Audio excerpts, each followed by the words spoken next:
You look so wrecked today, like a set of clothes that life put through the wash and forgot to hang dry. Not forgotten to hang dry. More like put through the spin cycle twice. Geez, it's only Wednesday, man. That's exactly why I'm so depressed. If it were Friday, you'd only see my soul haunting this coffee shop. At least your soul still knows how to order a large peach tea. My body might be on strike, but peach tea is my final will to survive. That sounds exactly like a failed advertising slogan. Peach tea. The salvation for student souls dying over deadlines. Haha, make sure to add the fine print. Drinking this will not prevent you from failing your classes, and it's perfect. Please, don't bring up studying right now. I overslept again this morning. Again? How many times is that this week? I swear I set 6 alarms back to back. Set 6 of them and still slept like a log? Yeah. The worst part is, in my dream, I thought I was a DJ. What does that have to do with your alarms? In the dream, every time my phone rang, I thought the beat was about to drop. So, I just lay there in bed, nodding along to the rhythm. Who has the heart to turn that off? Haha, I bow down to you, sleeping but still clubbing. That's the peak of the human defense mechanism. The brain creates illusions to escape our harsh reality. So, what time did you finally open your eyes? When my mom video called me, And then? I panicked and thought it was an earthquake, and the phone dropped right smack onto the middle of my face. The fact that you didn't break your nose means you're incredibly lucky. The most bitter part wasn't the pain. It was that my mom didn't even ask if I was okay. What did she ask instead? Are you getting fatter these days? Or is your face just swollen today? Haha, your parents are on another level of being brutally realistic. People always say, family is a safe haven. But my house is an arena for free body shaming. Come on, every family is like that. Just yesterday, I bought this really bright, gorgeous outfit. Let me guess, you put it on and no one complimented you, right? My mom looked me up and down and hit me with, "Are you going to school or performing in an opera?" That's still letting you off easy. The other day I got a perm, and my dad looked at me and asked, "Is there an electrical leak in the house? Why is your hair all singed?" Agreed.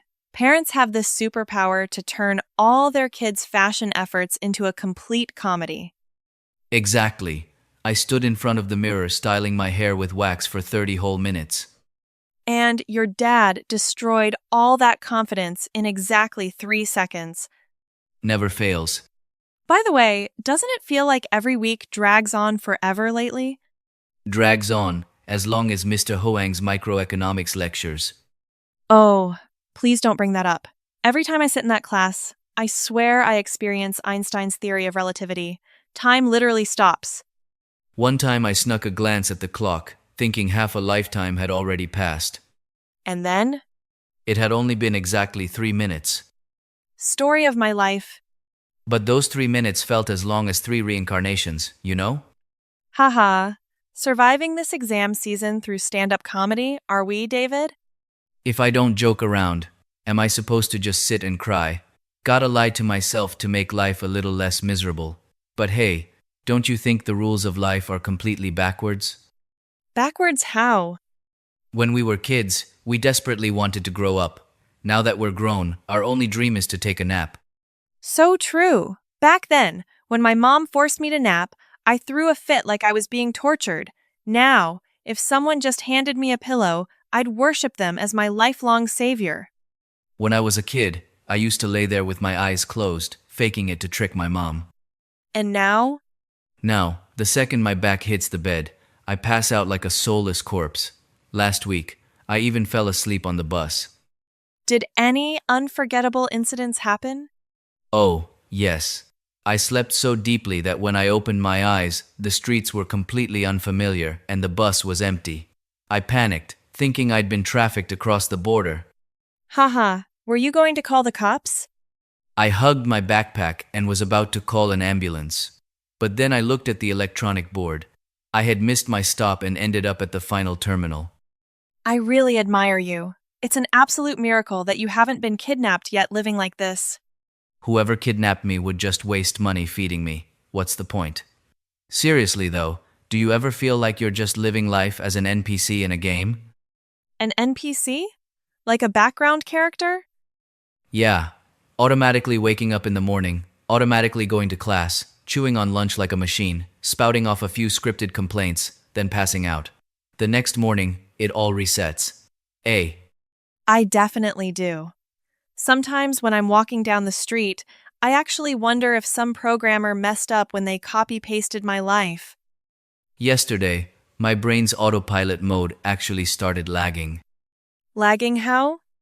I walked into the classroom, looking completely poised, pulled out a chair, sat down, opened my backpack, and neatly arranged all my books on the desk. Sounds great. Then what? Then I looked up and realized I had no idea who the lecturer on the podium was.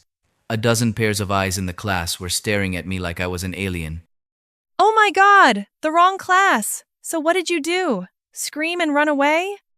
No, I'm a junior now. I need to have some dignity.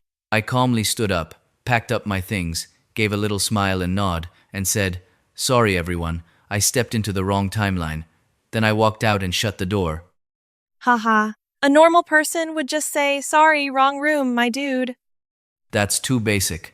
I had to make it a little mysterious. It wasn't cool at all. It just proved that you're an absolute weirdo. Thank you for always landing critical hits on my self-esteem. Don't mention it. Friends gotta be honest with each other. No wonder you have no friends. Hey, that's crossing the line. Haha. Just joking around to keep things fun. So fun. But seriously though, I feel like the older we get, the harder it is to find friends who actually vibe with us. Right. Back in kindergarten, you could just hand someone a marble and you were practically sworn siblings. Now, just trying to hang out requires scheduling like you're organizing an international summit. A friend messaged me, "Wanna go grab a drink for some healing this Saturday night?" What did you reply? Let me send an email to my deadlines for permission first. If they approve, I'll go. Heartbreaking but incredibly realistic. This creature known as the adult is highly contradictory. During the day, they put on their blouses or suits to go to work or class, acting like society's elite. At night, they hide under the blankets scrolling TikTok, watching meowing cat videos to heal their shattered souls. Then they wake up the next morning and go right back to being depressed. An infinite loop with no way out. Anyway, just sitting here trash talking and venting with you actually relieves a lot of stress. Because I'm just so charming and hilarious, right? Not even close. Then why? Because looking at what a hot mess you are, I suddenly realize my life is actually doing pretty well. Much obliged. So it turns out my only role in this friendship is to be the background character that highlights your greatness. A truly noble sacrifice. The nation thanks you for your service. I'll remember this grudge. So, what about you today? Your eyes are as dark as a panda's. Last night, I stayed up, grinding on my assignments, until 2 a.m.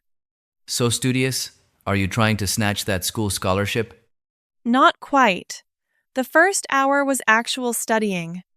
And what did you do for the next 3 hours? Stared at the ceiling, pondering the meaning of human existence, and then scrolled through videos of cats and dogs fighting. The incurable disease of the 21st century college student. Oh, and I also found a stray cat that scowls exactly like Mr. Dung, the department head. You better shut your mouth right now. If he finds out, you're failing his class. I even carefully took a screenshot and saved it in a separate folder. That's too risky of a move. I no longer claim to know you. But honestly, lately I've realized a universal truth. What truth? The older I get, the more I realize that real life is nothing like a Korean drama. You mean that when you're sad, there's no melancholic background music playing out of nowhere?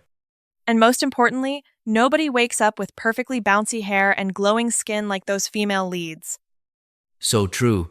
This morning I opened my phone, accidentally swiped to the front camera, and actually jumped because I thought someone was trying to haunt me. A bare face at 6 a.m. is a highly lethal weapon. You're getting a little too good at roasting yourself. It's just the harsh truth. Anyway, when life wrings us dry like this, Having someone to sit and complain with at a coffee shop is its own kind of happiness. Yeah. Like, after venting, our assignments are still piling up, our failed classes are still there, and it solves absolutely nothing. But at least you know you're not the only one who's miserable. Exactly. Suffering needs to be shared so it can be multiplied. Those self-help books always preach that youth is about charging forward and burning bright. While in reality, we all just want to crawl under the covers and sleep for an eternity. And eat good food. And have money. Truth. Money is the core of burning bright. Money is the fundamental source of energy. Without money, those quotes like love yourself sound incredibly hollow. Love yourself. But make sure to pay rent and the internet bill before the 15th. Sitting with you for 10 minutes feels like I've completed a course in street philosophy. We can never stay serious for more than 3 sentences. You should consider that a natural-born talent. No, I consider it a symptom of a mental breakdown. Whatever, as long as my brain is still functioning enough to roast you back, I'm good. Thinking about it, we're definitely starting to show signs of aging. We complained for 5 minutes and now we're inaugurating ourselves into the seniors club? No, what I mean is, back when we were freshmen, our sources of happiness were so grand. Backpacking, joining clubs, falling in love. Now, our happiness has shrunk down to the size of a single text message. What text? This month's salary has been deposited. No, that's for working people. For students, it's a text from the class rep. The professor is sick today. Class is cancelled. Spot on! I swear, reading that text makes even a stormy sky suddenly glow with a holy aura. It is the most radiant light of our youth. Life suddenly feels as beautiful as poetry, and all your troubles just vanish. And what is our next course of action? Tossing the phone away, pulling the blankets up, and going right back to sleep. Have you noticed that nowadays people seem to breathe Wi-Fi more than actual oxygen? You mean like posting stories back to back instead of actually speaking in real life? Exactly. Some people are as silent in real life as a corrupted PDF file. Haha, but the moment they log online, they become as talkative as a TV host? You nailed it. Just yesterday I got coffee with a friend. We sat there for 2 hours, and he spoke exactly 3 sentences. And what about on his stories? 20 stories so tiny they looked like dots, and 5 essays on the philosophy of life. Like, don't live for the approval of others. Unless the other person is your sponsor. Haha, social media right now is like the Olympics of who can hide their mental instability better. While in reality, we all just want to fossilize in bed. Online, it's all productive day and positive energy. But behind the scenes, their deadlines are up in flames, like a barbecue grill. Hey, I feel personally attacked. Once I spent half an hour setting up this super chill study corner with sparkling scented candles and everything. And what was the reality behind that million-like aesthetic photo? After taking the picture, I laid around and scrolled on TikTok for 2 hours. That's what they call the art of visual studying. Well, at least the camera angle was pretty. Right. Modern people literally sustain their lives through camera angles. It's the same when eating out. Oh, speaking of which, the other day I went out to eat with a group and something incredibly absurd happened. Don't tell me. It was the classic ritual of offering food to the social media gods before eating. The whole table spent a solid 15 minutes just rotating plates and changing angles to take pictures. By the time they finished, the beefsteak had practically become frozen beef. What about when they actually ate? It was as silent as a library. Everyone was glued to their phones uploading the photos. That sounds more like a meetup for the Wi-Fi fan club than a gathering of friends. To be fair, though, sometimes I get sucked into it too. I'll be in the middle of eating and suddenly panic like, oh crap, I forgot to take a picture. And just like that, the food is stripped of its most sacred right, the right to be eaten while it's still hot. What can you do? Cuisine nowadays requires customs clearance from Instagram first. What about you? Do you dare admit you're addicted to your phone? Me? Never. I have excellent self-control. So confident? Yep, I just feel like life is completely meaningless, and I'm falling into a bottomless void if I'm away from my phone for more than 5 minutes, that's all. Haha. And you say you're not addicted. You should just go ahead and marry your phone. No, that's what you call a soulmate connection. Actually, I've tried the social media detox trend before. So brave. How long did you last? A record. 3 whole hours. My brain has developed an unconditional reflex, you know? It automatically orders my hand to unlock the screen. I even opened the fridge once just to look for my phone. You are living proof that technology has completely rewired the human brain and with a lot of bugs. The peak was when I used a flashlight on my phone to look under the bed. For my phone. You're a lost cause. Medical science has given up on you. Hold on a second. Who's the one that has unlocked their screen 10 times in the last 5 minutes despite not having a single notification? I was checking the time. There's a massive wall clock right above your head. Shut up. Caught you red-handed. Nice try weaving your way out of that one. Whatever! My phone right now is literally like a toxic partner. You know, staying with them is exhausting, but you just can't bring yourself to leave. An excellent metaphor. I suddenly feel so betrayed. Watching all those coming-of-age movies back then, I was absolutely certain college would be a bed of roses. And reality just slapped you right awake. Reality is a combo of deadlines, finals, hair loss, and severe sleep deprivation. Don't forget the heartbreaking reality of checking your bank account balance. Back in high school, I thought college was the gateway to true freedom. Well, you are truly free now, aren't you? Yeah, the freedom to drown in stress. Haha, last week I stayed up until 3 a.m. Chasing deadlines to make up for your daytime laziness, right? Wrong. I opened my laptop, stared at a blank screen, and started questioning the meaning of my existence. How philosophical. So what was the conclusion? The conclusion was that I came up with nothing. So I just made a bowl of instant noodles to fill the void inside me. A very humane way to solve problems. Instant noodles are a college student's budget therapist. And coffee is our life support system. Have you been replacing water with coffee lately? Because the hustle and bustle of life doesn't afford me the luxury of collapsing. Cut the poetry. It's because you stay up grinding games until 2 a.m. Exposed too soon. Too much pressure has me lagging lately too. Sometimes I walk into a room and just stand there like a statue for a few minutes. Imagine a spinning, loading circle right above my head. Wait, what did I come in here for? Right? Your brain's RAM probably overflowed. No, I think my brain's hard drive is just out of storage from holding too much drama. Then delete some of the drama. Nobody forced you to absorb all of that gossip. I don't go looking for drama. Drama finds me. Get this. Last night I accidentally liked a photo from 3 years ago of my old crush. Oh my god, groundbreaking. In that moment, I just wanted to buy a spaceship ticket and leave Earth immediately. And how did you handle that self-destructive move? Blocked. I blocked him right away. Closed the app and went to sleep.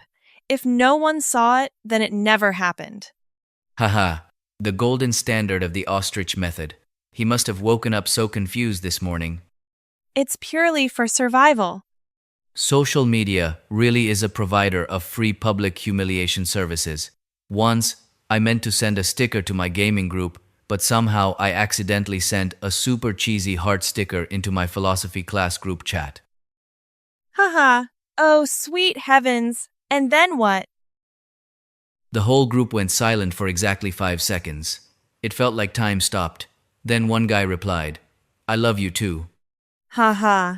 Epic. I bet you wanted the ground to swallow you whole. I've been practically invisible in that group ever since. The internet is a place that holds serious grudges. So true. Jokes aside though, sometimes scrolling through social media feels really suffocating.